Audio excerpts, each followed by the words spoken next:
And welcome, Hoosier Nation, to our 162nd episode of the Hoosier Sound, where we are the official podcast of Indiana HQ. Our mission and goal is simple. We want to bring in-depth analysis and coverage for Indiana University sports, such as football, to as many fans as possible across a multitude of modern platforms. We are recording this edition of the Hoosier Sound on October 6, 2020. We're into October, Matt, where I'm your host, Nithin Christian. Here with me tonight is the aforementioned Matt Lukens, my usual partner. I was out last week. You guys had an awesome episode, you and Andrew. Shout out to Andrew Rude, our contributor on Indiana HQ. I was listening to it earlier this week. You guys covered a wide variety of topics. You can absolutely go listen to it. But Matt, in general, how'd the podcast go last week, and what else is on your mind? Went well. I mean, it's always great to have one of the main contributors on from HQ on the podcast. Andrew's great at podcasting, even though I'm sure he wouldn't say so himself. But I think he's great. He's always a good guest to have on. And I'm sure as the football season progresses, you'll be hearing more from him on the Hoosier Sound. Yeah, absolutely. Yeah, I mean, you guys went from classic Indiana football updates to NFL and NBA and all sorts of fun stuff. Yep. It's all happening right now. We're versatile out here. I know. We can do all the sports. Well, we're not going to talk about any other sports, Matt. It was a dark weekend. It was a dark weekend in Chicagoland, but I know your guys were feeling it on Sunday night. Both the Eagles and the Heat got wins. I went into Sunday night expecting probably the most disappointing 3 hours of my life, watching both the Heat go down 3-0 and then also expecting the Eagles to lose their third game on the season with one tie and be the only winless team in the division. And the second winless team in the division. And then here we are, division leaders, and the Heat are still in the series. We get Bam back tonight. It was a wonderful night on Sunday night. So we'll see how the Heat play tonight. I mean, if you can beat the Lakers without Bam or Goran Dragic, I'm sure they're going to feel a little bit more confident with Adebayo in there. But that's a conversation for a different night. Matt, we're 18 days until showtime. I mean, as crazy as it sounds, it's been the longest offseason in collegiate sports history, at least for Big Ten fans. Yeah. In the Midwest or all around the world for that matter. But hey, crossing our fingers, knocking on wood, everyone stays safe and healthy. We're going to have kickoff in 18 days, October 24th. Indiana takes on Penn State. By the way, folks, we just tweeted this out back on Sunday morning. Indiana received a vote in the AP Top 25 poll. Big Ten teams were eligible for that poll starting a week and 2 days ago. Indiana, a couple of days ago, received a vote. They were the last team to receive a vote. It was a Texas Tech beat writer who gave the Hoosiers a 25th place ranking in this most recent version. Penn State, IU's first opponent, is ranked number 9. So Indiana, you're probably going to see them receive votes in the next couple of polls before week 1 starts on, like I said, October 24th. But tonight, we're going to dive into the offense, Matt. We're going to start with the projected starters and then move on to some of the underrated guys that you should know, some of the true freshmen that we've talked about before, some of the other players who are going to get some more playing time. But Matt, in general, let's look at some of the team stats as far as IU's concerned. They were ranked mostly in the top half of the country, top half of the Big Ten in almost all the categories. They were much better passing the ball, where they finished 15th in yards per game compared to running it, where they were around 100th. So in a nutshell, just very high level look, what are you expecting out of the IU offense this year in an 8-game slate that's going to feature all Big Ten teams? I mean, a whole lot of passing. I mean, when you look at the IU offense, you look at our crown jewel, and that is our most talented player on offense, probably is Whop Phillier in the passing game. And then the second most talented player is our quarterback, Michael Penick. So you look at those two and you add them together, and that's going to mean a lot of attempts through the air, a lot of quick passes, a lot of deep shots, a lot of, just passing the ball around. We're going to be passing the ball around. However, that being said, it's nice to have somebody like a Stevie Scott in the backfield. Nice to have somebody like a Samson James, who's grown up a little bit more, another year under his belt and his promising upside. It's nice to have those two in a backfield that you can resort to. So I again think that the team will end up in the top 20 around there. for yards per game, and I also think they'll stay near the hundreds. But I think this year they're going to have a lot more versatility when it comes to what they're going to be able to do on offense, because Penick brings a lot more than Peyton Ramsey did.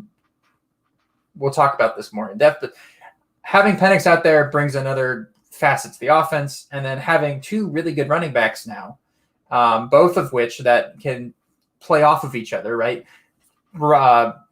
Samson James doesn't do the same thing that Stevie Scott does, and both of them could be called bruisers, but Samson's he has much more breakout play potential, and Stevie's going to get those last 3-4 yards, put him on the goal line. He's going to push the line. So those two together are a really good combination. This offense is going to be killer. The only thing that I look at when I'm looking at the offense is, can this offensive line withstand the pressure that is going to be an 8-game onslaught of defensive pressure on Mike Penick? Can they give him enough time to throw? Can they open up the running lanes for the running backs to run through? If they can do that, they can do their job. This team is going to look very, very well on offense. It's funny you mentioned that, because about a couple hours before our podcast tonight, actually just an hour before our podcast tonight, I dropped a poll over on Indiana HQ, our Twitter account, where you can find all the updates you need for our podcast. And I asked a simple question of, outside of the quarterback singular, I have to tune my vocabulary this year. Outside of the quarterback, which position group needs to step up this season on the offense for IU to be most successful? And blowing away the running backs, receivers, and tight ends is the offensive line. They're getting 70% of the votes right now. I think I would wholeheartedly agree with that. I think you would wholeheartedly agree with that too. We know what we're normally going to get. The backs, receivers, and tight ends are skilled on this team, but the O-line needs to give the quarterback time to throw the ball or create a pathway or two for the different running backs that we have. But on a statistical note, Indiana's offense finished 22nd in college football last year per the S&P ratings. They scored 31.8 points per game, good for 42nd in college football out of the 130 FBS teams. They averaged 5.99 yards per play, which is 50. That 5.99 yards per play was still in the top half of college football. Over 430 yards per game, which was 41st. But what really stands out are the passing numbers. 68% completion percentage, which was 8th highest in college football. 305 pass yards per game, which we said was 15th, and 8.3 yards per attempt, which was a top 25 finish in the country. The running numbers were a little bit further behind, and by little, I mean a lot. Indiana struggled as far as yards per carry, yards per game are concerned, but they did have 24 rushing touchdowns, a lot of which happened on Peyton Ramsey quarterback sneaks, and I expect Michael Penick to sneak a few in from the 1-yard line again this year. Speaking of Michael Penick, Matt, let's dive into Indiana's starting quarterback, who last year had an interesting season. He finished with the 68.8% completion percentage, about 1,400 passing yards, 10 touchdowns, 4 picks. But, the injury concerns were there. He made some comments earlier about a week or two ago saying he was annoyed that he didn't get a chance to face Penn State, Ohio State, or Michigan, and Indiana's going to shock the world this year. That's what your quarterback said. Matt, how are you feeling about Michael Penick as Indiana's QB1 this season? I'm telling you, he is going to be a treat to watch this year. He is going to be one of the best players to ever don an IU jersey. I think after this year, he's going to put himself in that conversation. He has that talent. He's an NFL caliber quarterback if his development goes correctly and he stays healthy. He has the talent to be an NFL QB. He has a rocket of an arm. He's accurate. He can fix plays on the fly as a freshman. Like, what? So Penix has everything that he needs to be successful. He just has to go out there and do it. And I'm glad to hear him have that mindset of, we're going to shock the world, because that means he's confident. He's feeling ready going into the season. Again, what else is he really supposed to say? But at the same time, he didn't say anything bad. So I'm excited, and his talent just speaks for itself when you watch it. You don't even have to be a good, avid football viewer. You don't need to be a Matt Berry. You don't need to be an NFL scout, right? You're not sitting there. You can just look at him and look at the way that Ramsey or a Sudfeld, even though Sudfeld isn't an NFL QB, but you can look at the way he throws the ball compared to everybody else out there. He just throws it differently. He's a different breed of horse. He's a different, we're talking pony versus thoroughbred waiting to run at the Kentucky Derby. That's Michael Penix, and that's who we have in our stable as an IU quarterback. Shots fired at all the other Indiana quarterbacks of all time, which I guess. I look, there's not a lot of them to pick against either. I mean, let's be honest here. What did Dusty Keel do to you? Apparently he's a pony now. Look, I agree with a lot of what you said, Matt. I mean, I did not realize when I looked back at Michael Penix's game log that he played in just 6 games last year out of 13. Yep. And not all of those 6 games were start to finish. I remember games against Maryland, against who else? Northwestern. That was his last game of the year where he came out halfway through. And still, he put up 1,400 yards passing, 10 touchdown passes, 4 INTs. And really those first couple games were kind of just him getting his rhythm back after not playing much, if at all, his first season at Indiana. He was mic'd up the other day on the Indiana football Twitter account, about a 4-minute video that I would highly recommend all IU football fans watch, because he made a bold prediction in that video that he's going to break a long touchdown run to the house this year. So keep an eye out for that. The next man up that we want to dive into is Stevie Scott. And look, folks, it's crazy to say that this guy is just a junior because in 2 years at Indiana, he has made a monumental impact. Just last year, for example, he ran for over 800 yards, but he had over 1,000 yards from scrimmage, which catches my attention because, Matt, you were talking about and contrasting Samson James and Stevie Scott. I think you're going to see a little bit more Samson James between the tackles this year. And I think you're going to see Stevie Scott a little bit more in the pass game. If you look at his reception numbers, they continuously improved from his freshman to his sophomore year. Even with the change in the offensive coordinator from Kalen DeBoer to Nick Sheridan, I think Stevie Scott is going to be a little bit more of a versatile back this season. So, Matt, what was your lasting impression of Scott from 2019, and what should we expect from him in 2020? I mean, look, Stevie's a great running back. I think he struggles with his explosiveness. And what I mean by that is he's not the best at accelerating off the handoff. And then he's also not the best at standing up through tackles. He will mow you down, but he will mow you down and then be down after going through you. So he will go through you. He will take off through the offensive line. He'll run you over. But he'll run you over into the ground where he also is laying. That's the issue. Is Stevie was not a purebred running back. Remember, he was recruited to be a linebacker for IU. He is not, he was not trained to be a running back. He's trained to be a linebacker. You when you play football, you play all positions, but he really was playing a lot of different positions. And so when I look at Stevie, I give him the pass. And that's why Samson James is there. But Stevie has to be situational this year for me. He has to be. Because you can use him on multiple downs, but he's got to be used on third down.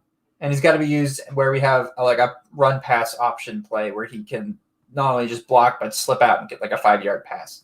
That's what we got to use Stevie for. We got to use Samson James more because Samson brings another facet to he brings explosiveness. He brings big play potential because of his ability to break through like leg tackles. Stevie gets tripped up way too easy at the line. What I've seen from Samson is that is not the case. And that's like my one critique of Stevie Scott. Yeah, and the thing is, it's not like Stevie Scott's off to the NFL where this is a problem. He still has 2 years to get better at this. Yes. And that's what's really exciting because I can't tell you how many times over the last 2 years, and look, Stevie Scott's put up nearly 2,000 rushing yards in his 2 years in Indiana. And he hasn't played every game. He missed the bowl game last year.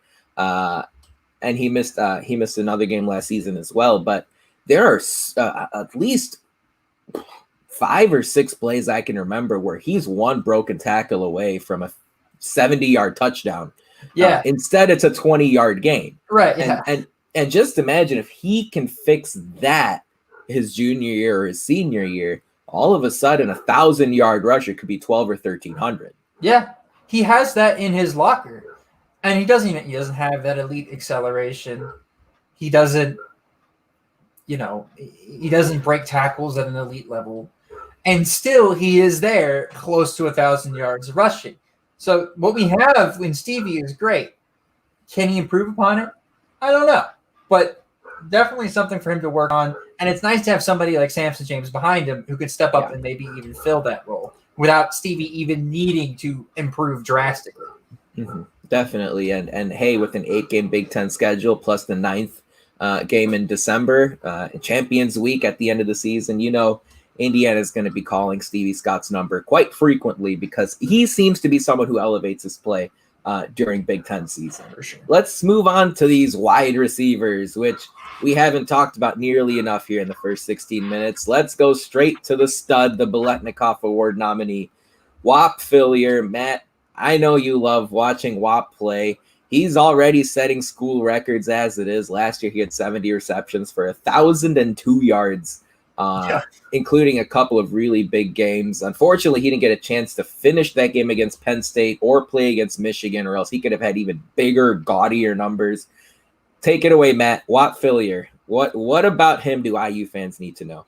He's the best offensive player on this team. That's it. He is an NFL caliber wide receiver.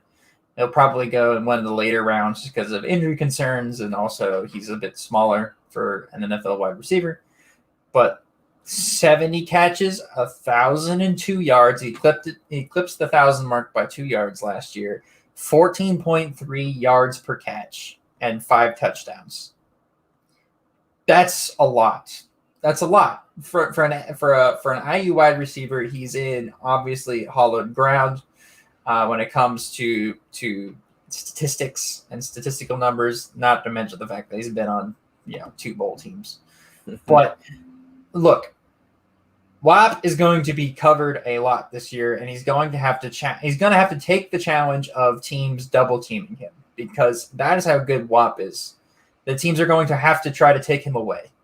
And so the key for Whop this year is he might not have the numbers he had last year. 70 catches, 1,000 yards. He might not get there this year just because there's going to be a lot of attention his way. But can he get open? Can he break those big plays that he's known for, those 30, 40-yard, catches the ball like 5 or 6 yards into his route, and he takes it 30, 40 yards, right? Can he get those opportunities given the pressure that the defenses are going to put on him this year? Yeah, I mean, that's going to be the interesting question, and the fun starts week 1. I mean, sure. Lamont Wade and Tariq Castro-Fields are waiting in that Penn State secondary for the opening day matchup. There is no, Penn State as usual has lost a couple of guys. I think John Reed has moved on to the next level, and Amari Oruwariye, who's no longer in that Penn State secondary, but they reload and lock and load every single year. So watch out. I think Whop's gonna have a better season this year per game than he did last year. I don't know if that's a controversial opinion. I know the defenses are going to be coming after him, but when you think of some of these other names on Indiana's wide receiving unit, like Ty Freifogel and David Ellis and Miles Marshall and Rashaan Williams, you can't afford to put 2 or 3 guys on Whop Phillier. You can't even shade your coverage because you're just going to get burned. And I think some of those non-conference cupcake schools would have been caught off guard by that. But guys like James Franklin and Jim Harbaugh and Ryan Day at Ohio State, they know how dangerous the rest of these IU receivers are. I'm super excited to see Michael Penick connect with Whop Phillier because I think it's different with Penick and Phillier compared to Ramsey and Phillier. Yes. And of course, Peyton found Whop quite a bit last season. But I'm just thinking back to that Michigan State game last season when Penick and Whop had an unbelievable day in East Lansing. I can get the numbers for you in just a second, but it was by far one of the best games of Whop Fillier's career. He went out and he had 14 catches, ho-hum, for 142 yards, NBD, and 2 touchdowns. I think that's the kind of, not game by game performance, that's ridiculous, but I could see Whop being a 10 catch per game guy this year. Yeah, with Penick at QB. Yeah, and when I say he's not going to eclipse the last season's number, I think that's pretty obvious since they're only playing 8 games. When I'm talking about per game totals is what I was talking about. I could see him being a 10 catch per game guy, but like I could also see him being like a 5 catch per game guy, just because of the how much the defenses are keying in on him. With him maybe getting a couple really big plays out of busted coverage or whatever, because it's very complicated to actually double team somebody in football because there's so many people to keep track of. So I love Whop. He's my favorite player on this team, and I just said that Penick is going to be one of the best IU QBs ever to come through the program. I really am excited to watch him and Penick have their dance together on the field. Yeah, exactly. And hey, look, I'll tell you this. If defenses are doing what they can to take Whop Fillier out of the attack, I would look to this next guy as someone who can make a huge difference for IU this season. He might be the name that all of you or your relatives or your friends who follow IU football, this might be the name that you haven't really heard of much yet. But Ty Freifogle's a guy who's really going to be a household name, if not this season, definitely by 2021. Freifogle's a 6'2", 215-pound wide receiver who is going to start opposite Whop Fillier in this offense. No more Nick Westbrook, he's off to Tennessee. No more Donovan Hale, he's graduated. Ty Freifogle's got a chance to really step up this season. He had a good year last year, 45 catches, 604 yards, only 3 touchdowns. Matt, I know you love Whop, but Ty Freifogle's going to be just as important for IU this season. Yeah, he ain't no slouch, as they say. I like Whop a lot. Ty, sorry. Got to fix the brain. Ty Freifogle a lot. Look, 45 catches, 604 yards, 13.4 yards per catch, and 3 touchdowns. Pretty good. Whop actually got some rushing attempts last year, so there's no rushing numbers. But there's no rushing numbers for Ty Freifogle. So all of his touches were through the air. He's a big body wide receiver that's athletic. It's something that really, complements somebody like Whop, who's a smaller, speedy guy.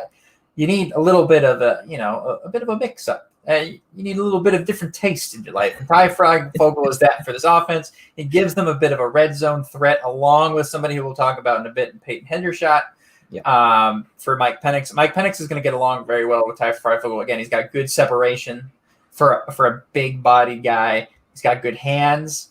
He's targeted. I think he only had 5 drops last year, if I'm looking at the stats correctly. So he's a able hand receiver who's not going to drop the ball a lot. I really, really like Ty Freifogel in this offense, and he's going to have to step up because Whop was going to get keyed in on. Him and Peyton Hendershot are going to have to step up their per game totals this year if they're going to have a chance. Yeah, he's going to have to step up, but he will, Matt. I can't contain my excitement enough as far as watching this guy show up and show out starting in 18 days, as we said earlier. He had 3 catches in each of IU's last 9 games. At least 3 catches, which on the surface sounds easy, but it's not easy because he was the wide receiver 4 last season on the depth chart. So imagine that for somebody who's pretty much buried. Tom Allen and Kalen DeBoer last year and Grant Hurd, the wide receivers coach, said, hey, we need to do whatever we can to get him on the field. His best game really fired me up last season. It was the road matchup at Penn State. He had 5 catches for 131 yards and a touchdown.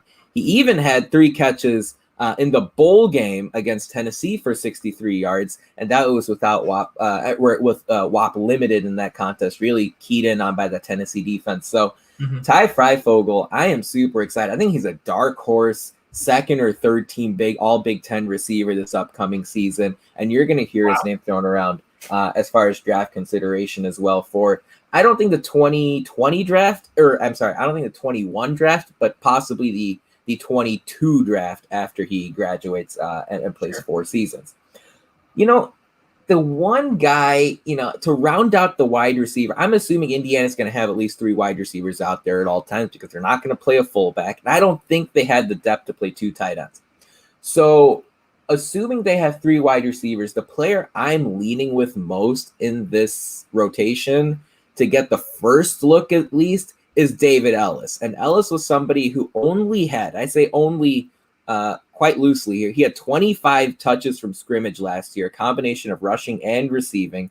He's just a sophomore, but he's somebody who really emerged last season. He also returns kicks for this team. Matt, David Ellis, not too much is going to be asked of him, but how important is he to this IU offense? I mean, it kind of shows that he's one of the people that led the team in touches last year, or what am I trying to say? Variety of touches last year. He got the ball as a running back. He got the ball as a wide receiver. They were running plays for him, and sweeps and whatnot. He gets the ball. They want him to go make a play, and that says a lot about David Ellis. Now, what's his best position? I don't know. They ran him 9 times for 53 yards. That's 5.9 yards per average. Pretty good for a running back. Then he also had 16 catches for 173. That's 10 yards per attempt, or yards per catch. That's pretty good out of both those numbers. That's you're not asking for a lot more out of somebody like David Ellis. I can see him being that third option. I'd like to throw another name in the ring here real fast. Sure. And that is a true freshman by the name of Rashaan Williams out of Michigan. Again, I've talked about him a lot. He's a big body freshman wide receiver coming in, a high prioritized recruit, 4-star, one of the highest recruits that IU's ever gotten. And is somebody, again, that can give a little bit of a change of pace to somebody like Whop Philliard. He's a super athlete, and he's lacking in where he lacks in acceleration, he makes up with athletic ability and jumping. So I really like Rashaan a lot. He's one of those wide receiver prospects where he's not going to beat somebody off the line, but when he catches the ball in the end zone, he's going to make every single NFL GM in the building just like their eyes are going to like roll out of. They're like, I need to draft this dude. I need him. Reminds me of somebody who used to play for the Eagles, or still does play for the Eagles, I guess, in Alshon Jeffrey, kind of. That type of wide receiver. I'm not comparing him to Alshon Jeffrey. I'm just the way he plays is very eerily similar. Yeah. As somebody that could come in and be that wide receiver 3, and you could, I think the wide receiver 3 or the flex position this year is really going to be up in the air because I think there's a bunch of people you could throw into this argument. Yeah, and what excites me is you're talking about a situation where I think iron's going to sharpen iron. I think there's so much competition for that 3rd and 4th wide receiver spot that right now in practice, you talk about David Ellis, Rashaan Williams, Miles Marshall's going to be there. Yeah. Jordan Jakes, his sophomore receiver from Florida, he's an interesting prospect as well, a 6'5" receiver. All these guys are going at each other for playing time.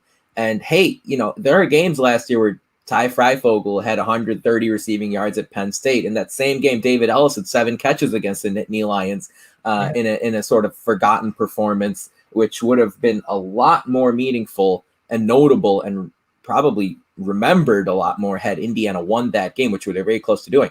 So, look, the NFL and college football in 2020 are all about getting receiving options out there, and that's what you're seeing with this position. Lastly, Matt, Penick has weapons, and we're going to probably talk about one right here. And this guy, as we get into the tight end position, Indiana's starting tight end this year is going to be Peyton Hendershot, number 86, if you're looking for him on the football field. He had a huge year last season, someone who's on the John Mackey Award nominee list this year. Peyton Hendershot's going to be a huge component to this offense for not just a receiving standpoint, but blocking too. Matt, Peyton Hendershot, I know you said Whop and Penick are 1 and 2 in this offense. Is he number 3? Yeah, Yeah, he is. He is probably the second best receiver on this team, right? He's the second best guy that's going to go up and get catches. And Peyton Hendershot, again, I'm not quite sure if he's an NFL guy or not. I am not Noah Freeman, so I'm not going to be on the Peyton Hendershot fan club train. But I like what Peyton brings to this offense. Again, he's a really good receiving tight end. He looked like he was very in sync with Penick from the onset last year. I feel like some of his numbers kind of lacked towards the end of the season. There was some meaningless touches, I think, for him getting 1 or 2 or 3 yard possessions or receptions where Penick was getting the ball a little bit further down the field. Again, he had 12 yards per catch, but I'm still there's so much more we can get out of somebody like Peyton Hendershot. His ability to find space in between, the linebackers in the secondary and exploit that. That's something that's extremely, extremely valuable. And he's a senior.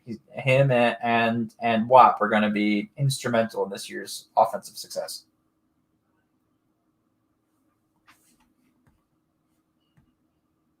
My bad. I was on mute. I never thought I would do that. Shoot. When you look at 2019 stats nationally for tight ends, the top couple of guys as far as receptions were Harrison Bryant and Bryson Hopkins, both guys off to the NFL, and Peyton Hendershot was just a couple of catches behind that pace.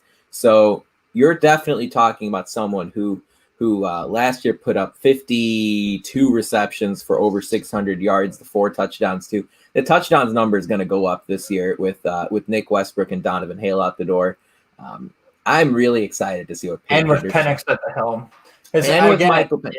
Yeah. Absolutely. That's a really good point. I guess it's a little bit disappointing for Hendershot specifically that Donovan Hale graduated because as we were talking about before this broadcast, he caught a touchdown pass from Donovan Hale last year in that Ohio State game. So only 3 touchdowns out of the 4 came from quarterbacks. That number, like I said, though, is going to tick up this season for sure. It's time for Who Won the Week, Matt. And there are so many options here. Ian Thomas, the former IU football tight end, caught a touchdown for Carolina on Sunday. All sorts That's of division leading North Carolina Panthers. I mean, how about that? The NFL has been all sorts of crazy over the first 4 weeks. But the program I wanted to shout out for Who Won the Week is the IU Athletic Department, because out of the 24 odd sports that Indiana fields consistently in the NCAA level, 10 out of the 24 have 100% of their student athletes registered to vote in the upcoming federal election in early November, about a month from now. And that was a release that IU sent out before yesterday, which was the final day of voter registration in Indiana. So without question, you better believe some more of the student athletes would have gotten registered late last week, Monday as well. Always a good sign when the future of America is out and exercising the right to vote, which they got once they turned 18. So that's who.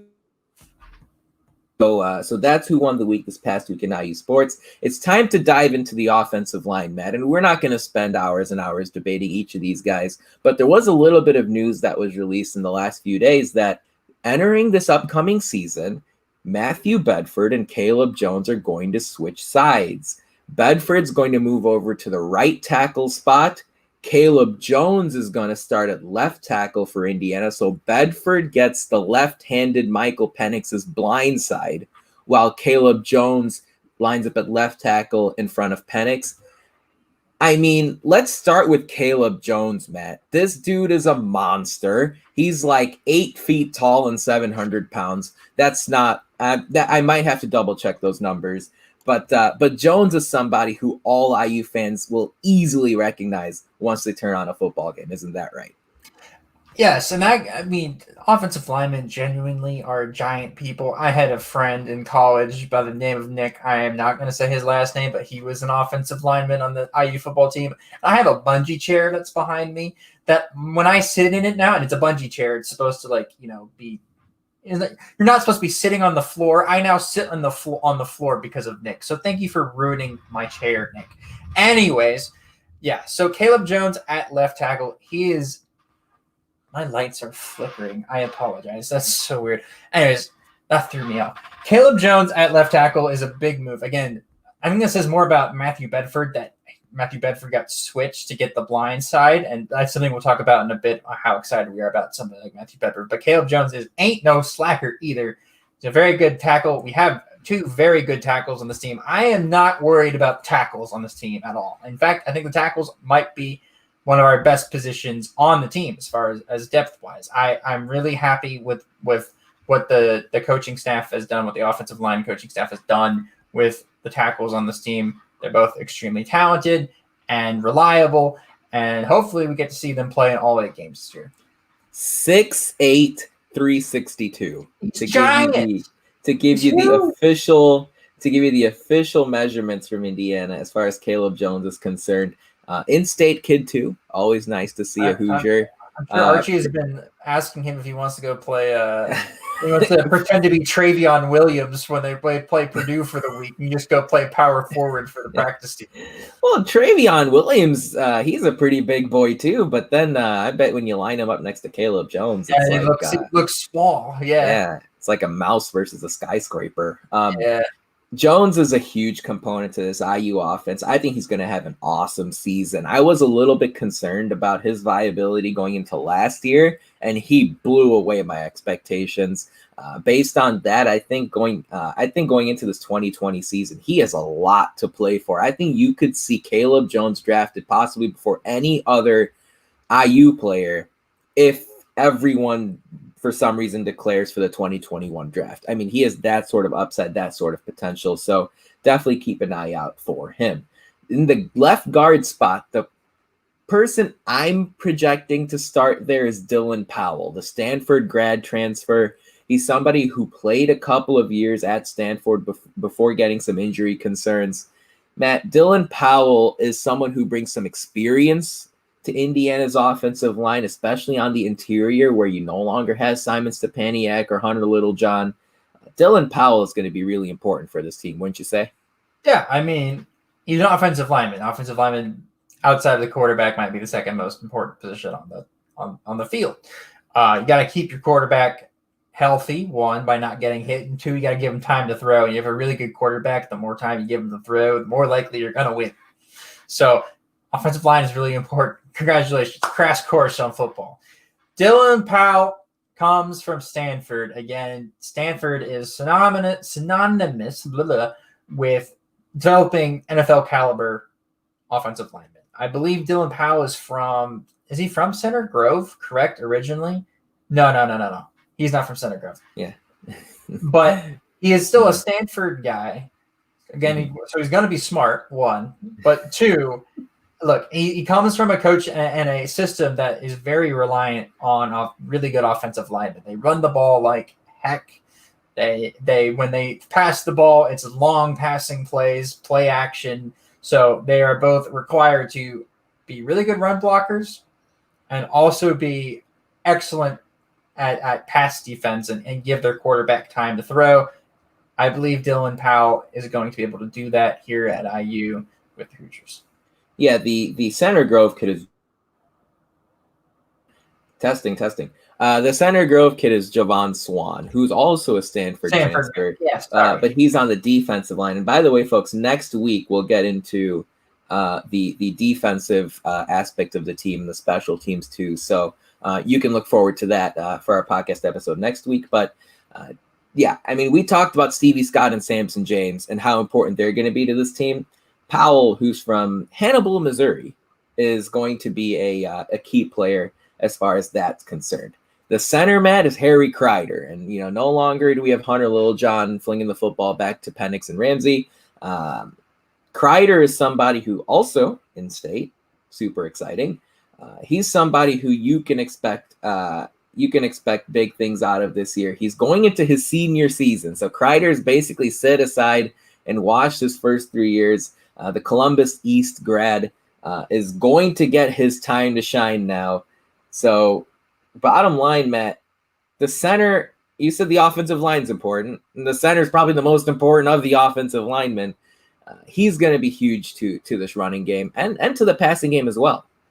Yeah. and again, he's a little bit unproven, but he's been in the IU football system for the last couple of years.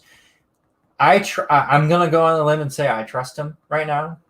Again, it's a bit of a leap of faith at this point because there's not a lot of evidence to show whether he can actually, perform well at the position or not. And again, offensive line has a lot to do with synergy and being able to have some chemistry together.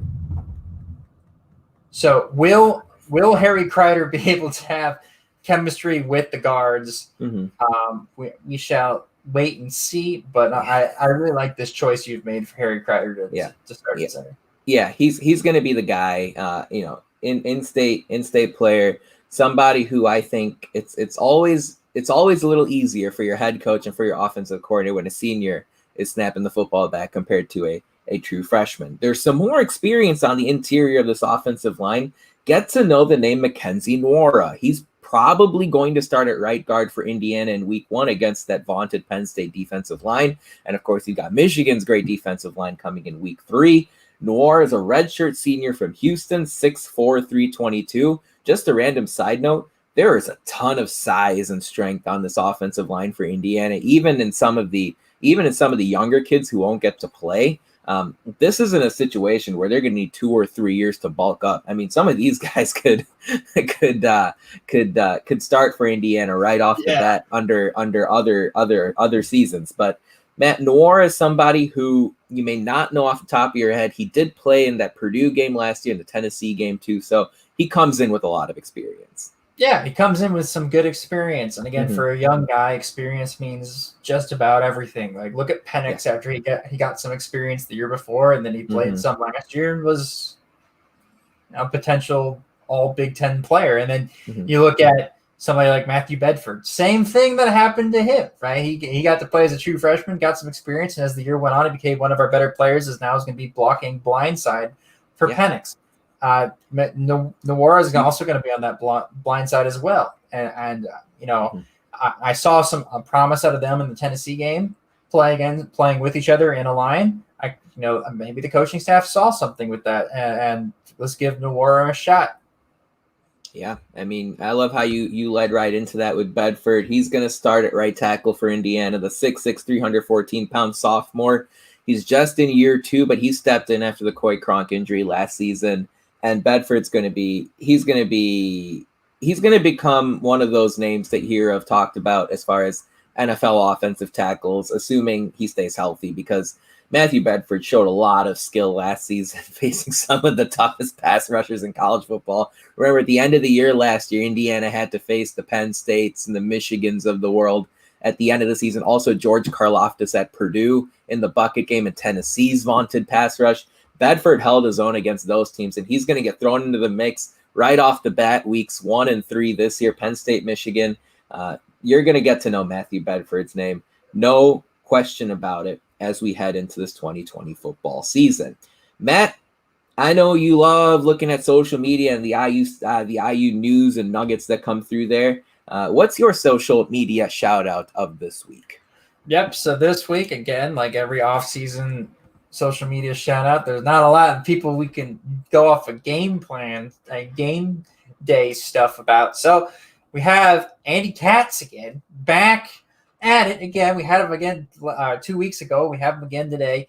And that is Andy Katz put Trace Jackson Davis 9th on his top 10 players for Player of the Year contenders. And so, again, that's huge praise. He comes in 3rd. He's the 3rd Big Ten player on that list, along with the likes of Ayo Dosunmu and then obviously Luka Garza, who's by far and away the leading contender for Player of the Year when it comes to basketball. But it's good news for Trace, good national recognition for him. And yeah, I mean, it was tweeted on the IU basketball Twitter account. If you're not following Indiana MBB by now, I don't know what you're doing listening to this podcast. Go follow them. But yeah, so I again, big things coming for Trace. The national media is smelling it. I'm smelling it. I'm getting whiffs from Florida, from Bloomington about what they're cooking up in Cook Hall. And I'm really excited for basketball and football season. Obviously, we just had a whole podcast about football to start soon.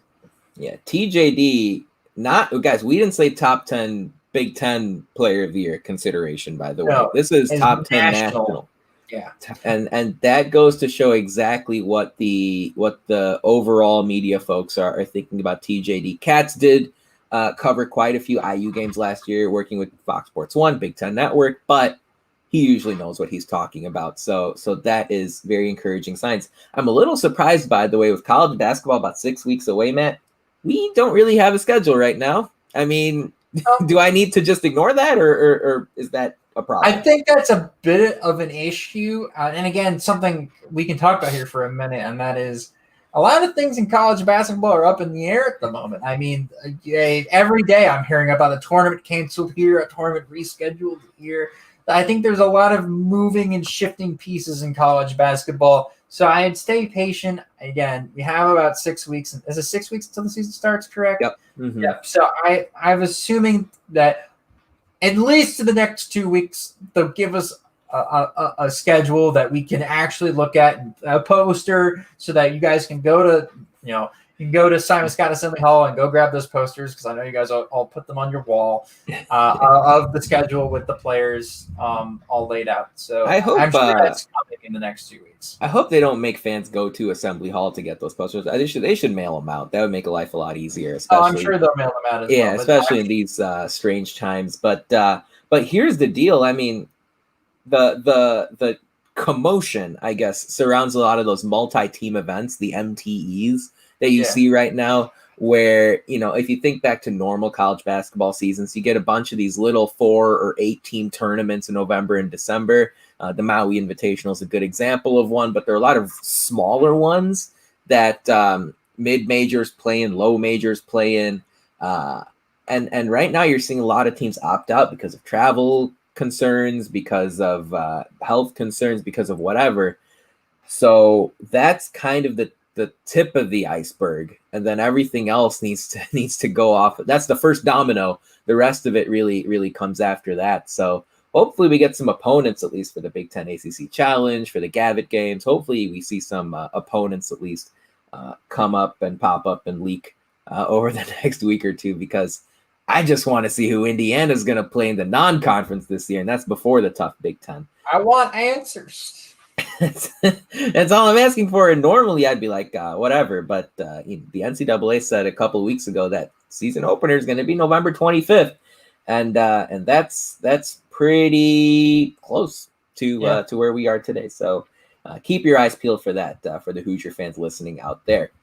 To round out our offensive preview, Matt, I'm just going to mention some of these other interesting players. Let me know of some of the ones that you've got on your mind as well. The first one I want to throw out there is Jack Tuttle, Indiana's backup quarterback. He's the second stringer, somebody who we haven't heard much of really over the course of his season and change in Bloomington. Probably for the best. I mean, he was the third string quarterback last year. It's never good when you play your third string quarterback. Just ask Purdue.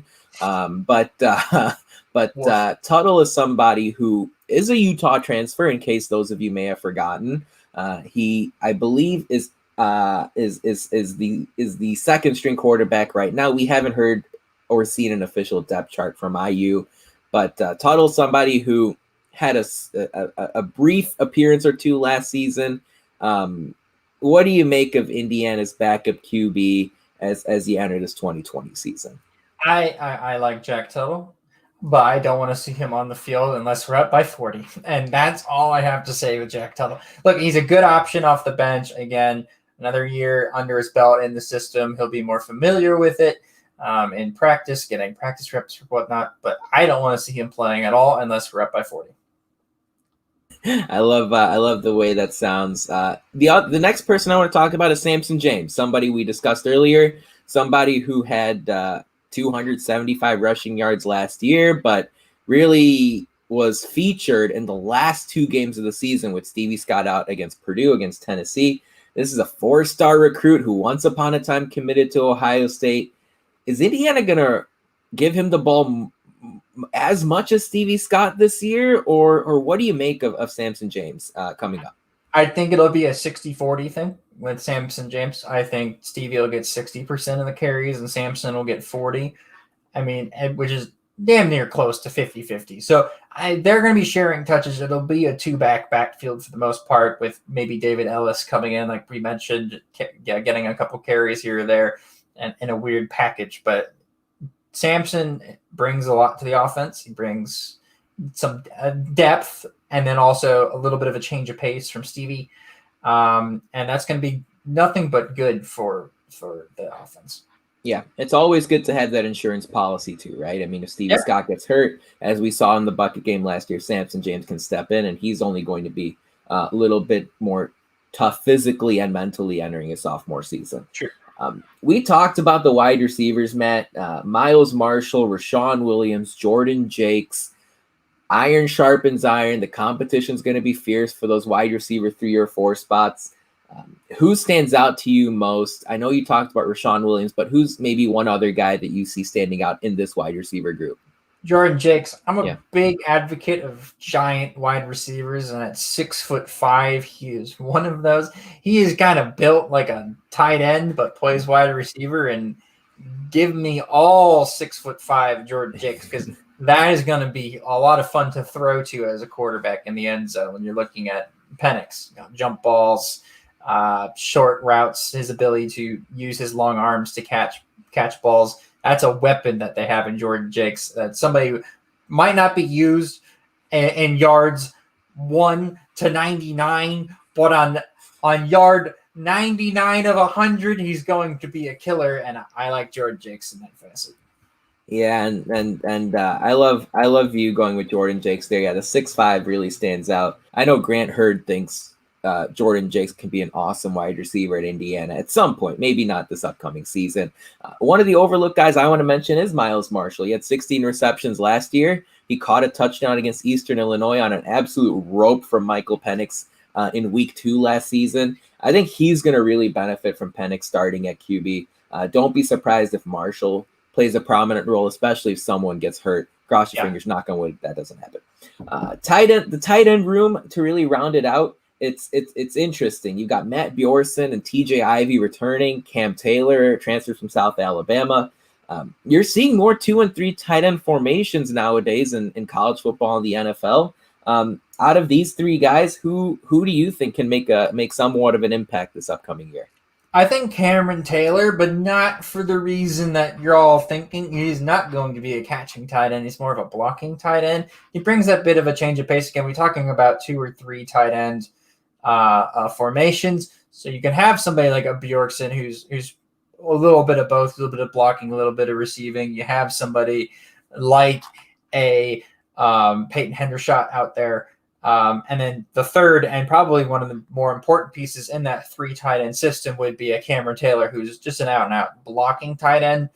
Somebody that can come in and be a de facto 6th lineman for the running back. So I like Cameron Taylor to come in and give a little bit of a different speed to the offense, a little bit something different. I really like what you were saying there, Matt, because you think of the matchups, right? Penn State, Michigan, Ohio State, Wisconsin, Purdue. These are teams that are really going to bring the heat on the pass rush, and Taylor could very much come in as that 6th blocker and give Penix a little bit more time to find guys down the field. Now, he doesn't run a fullback, right? Like in a normal, and what people would call a normal offense, or whatever, traditional offense, right? You have your quarterback, your fullback, and your running back. So the fullback is there to block. It's an extra blocker, whether they're running or they're throwing. He's there to block.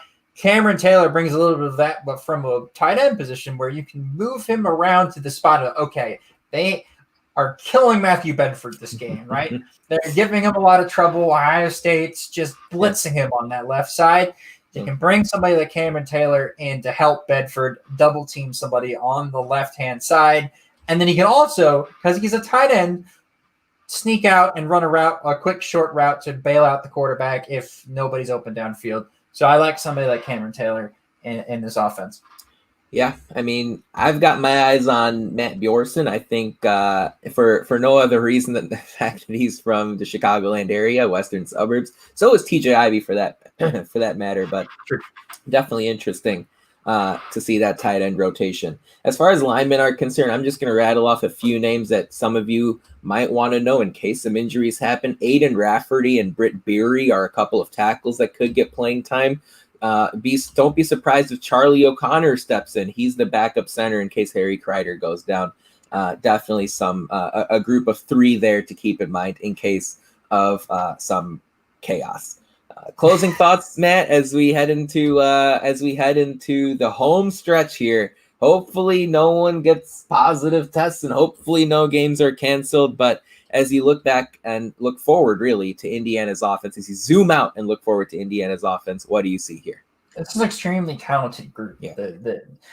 There's multiple position groups where this might be the best year IU's had in a long time, if not ever. You look at the running back room, you look at the quarterback room, you look at the wide receiver room, and then you look at a position that we have traditionally done well in, that's offensive line, and there's some question marks. So it's a little bit of a weird year, but I believe in this offensive line to step up a bit and not be, quote unquote, terrible. I don't think they're going to be terrible. I don't think they're going to be the best offensive line that any IU quarterback is thrown behind, but I do think they're going to be good enough to give Penick enough time to do what Michael Penick does best, and that is throw absolute laser beams to his wide receiver.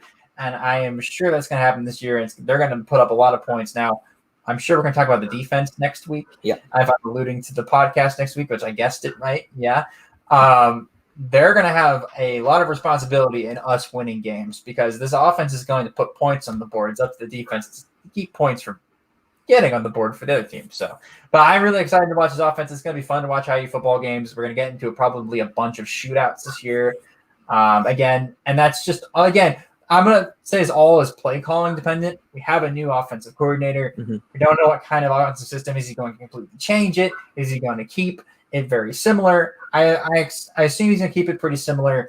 And, with the familiarity that most of these players had from playing in it last year, they're going to be able to do a lot more things in this offense that they weren't last year. So a little chaos going on. Your lights were flicking earlier. I was on mute. Now my neighbor's dog is barking. It's all sorts of. There's a storm outside. It's shaking my house. I'm surprised you can't hear it. I heard a little rumble earlier. If you hear it when you listen to this podcast, guys, that's exactly what's going on. Hey, shout out to Brian who just checked into the chat. Super excited to get into football season coming up here in about 2.5 weeks. My final thought is let's not overcomplicate things. Football nowadays is a quarterback's game, and Michael Penick is the guy, and it's super exciting to know that he's the QB1 and he's going to come in and he's going to be the focal point of this IU offense as the main signal caller. And if he's not a household name now, he's going to be by the end of the year, hopefully for good reasons, not bad ones. Penick is going to have a wealth of talent at his disposal, and I can't wait to see what he does as we enter this 2020 Big Ten only college football season. But folks, that about wraps it up for our 162nd show of the Hoosier Sound. Thank you so much for joining us. We really appreciate your support. Thank you to our live audience, and to hear more fantastic episodes like the one you heard today, be sure to follow us at Indiana HQ to make sure you don't miss any in the future, or go to our website, indianahq.com, to find everything in one place. Lastly, if you enjoy our show, leave us a review, tell a friend, share our links, because your support really helps us grow this podcast and helps us reach more passionate IU fans such as yourselves. But as always, thank you for listening, Hoosier Nation, and we'll see you next time. Peace and love. Stay safe.